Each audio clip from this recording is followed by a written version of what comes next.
Bonjour à tous et à toutes, ici François Bouvier pour votre capsule du jour dans le Haddock Training Club. Aujourd'hui, on s'inspire d'un excellent ouvrage qui est Défense de rue, le tome 1, d'Eric Keke. Et ce livre est une vraie mine d'or pour comprendre les rouages des agressions, les profils de l'agresseur et surtout les stratégies utilisées avant même le premier coup. Le thème de notre capsule aujourd'hui, c'est comment déjouer les manipulateurs du quotidien. Et ce qu'il faut comprendre, c'est que beaucoup d'agressions commencent par une simple phrase, une demande polie ou un sourire apparemment bienveillant. Et c'est ce que Eric appelle dans son livre la stratégie du prédateur social, qui n'utilise pas la force tout de suite, mais l'influence, la ruse, la pression subtile. Et à la fin de cette capsule, je vous lancerai un défi d'entraînement mental, simple mais redoutablement efficace. Première partie, le vrai visage des manipulateurs.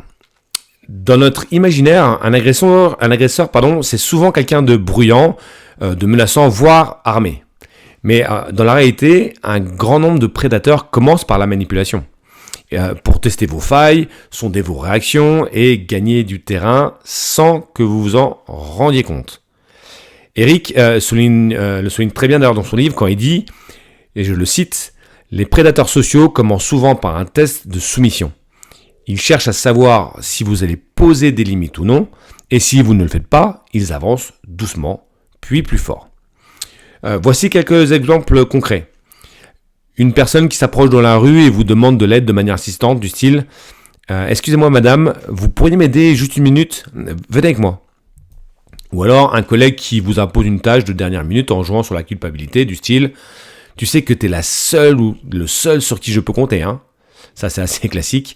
Ou encore un inconnu qui commence par un compliment pour mieux obtenir un service déplacé. Donc vous voyez, c'est assez subtil. Ce ne sont pas encore des agressions physiques, mais ce sont les prémices, les signaux faibles. Et c'est ici que se joue souvent l'issue de la situation. Partie 2, les 3 techniques les plus fréquentes et comment y résister. Voici 3 stratégies typiques que tu dois apprendre à reconnaître pour te protéger. Premièrement, ce qu'on appelle la flatterie déguisée, qui se reconnaît par des phrases du style « Franchement, t'es vraiment doué pour ça, j'ai besoin de toi ». Ou alors, plus classique, « Tu sais que je peux compter que sur toi ». Le but, c'est de te mettre dans une posture où tu ne veux pas décevoir. Et ton réflexe, ça sera de te rappeler que tu n'as pas besoin de prouver ta valeur en acceptant tout.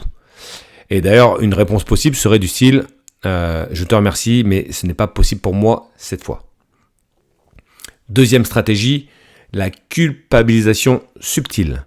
Du style, j'ai toujours été là pour toi, tu ne peux pas me refuser ça. Ou alors, je pensais que tu étais quelqu'un de fiable. Là, l'objectif, c'est de te faire sentir mal si tu poses une limite. Et le réflexe à avoir, c'est ne pas répondre à la manipulation émotionnelle. D'ailleurs, une réponse possible serait je comprends que tu sois déçu, mais j'ai mes priorités à gérer. Enfin, troisième technique, c'est l'autorité imposée sans discussion. Celle-là, on la reconnaît plus facilement. Ce sont des phrases du style « T'as pas besoin de comprendre, tu fais juste ce que je te dis ». Ou alors « Je t'ai dit de faire ça, c'est tout ». Là, le but très clair, c'est de créer un rapport de force et te faire céder par intimidation passive. Le réflexe, réaffirmer ton autonomie sans forcément entrer dans le conflit. Et ça pourrait se faire par une phrase du style « Je prends mes décisions, merci de respecter ça ». Et là, ton paraverbal et ton non-verbal va faire la différence.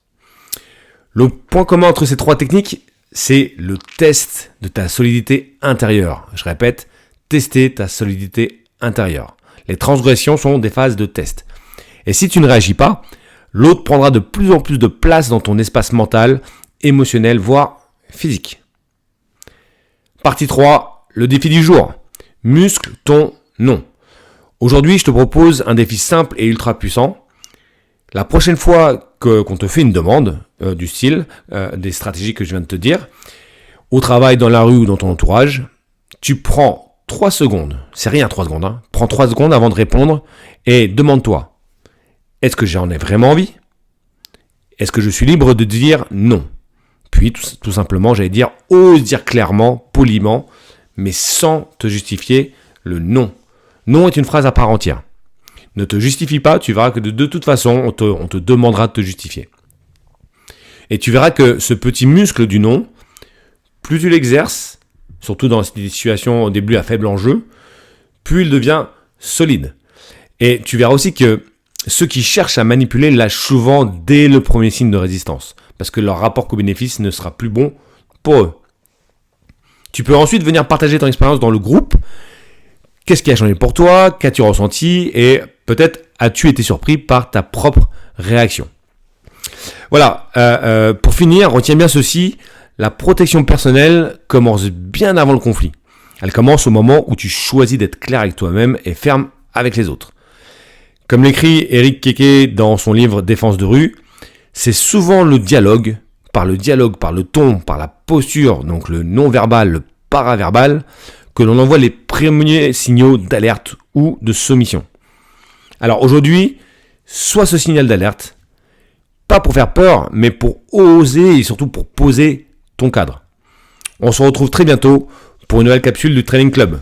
En attendant, reste solide, reste libre et joue ton propre jeu.